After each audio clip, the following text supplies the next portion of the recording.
Andrew Medvedev. I think you've all established pretty conclusively that the Federal Reserve cannot help Apple make the next iPhone. But that's the supply side. But doesn't the demand side affect my ability to buy the iPhone in a credit crisis?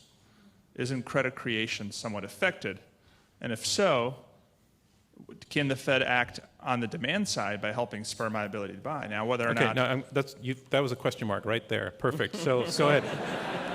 So what I would say, Andrew, I'd just have a very quick response to that, which is, again, if we want to talk about the knock-on impacts and the real numbers, since 2008 in America, we have a 70% consumer spending economy, right? We all know this.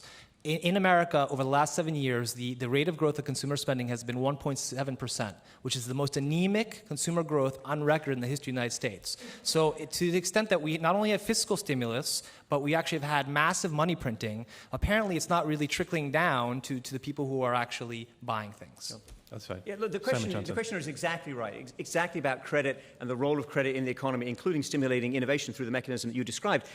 Guys, and Andrew, what you're saying is we started up here, now we're down here, and we're upset and frustrated and money was no good. But the reason we fell was the financial crisis. That was the disaster. Then the question is, this is the question, John, the key question. All right, and we are not deferring the question. We are not hijacking the debate. Please stop saying that. These are very cheap rhetorical techniques. I'm disappointed that a New York audience would fall for this. Anyway.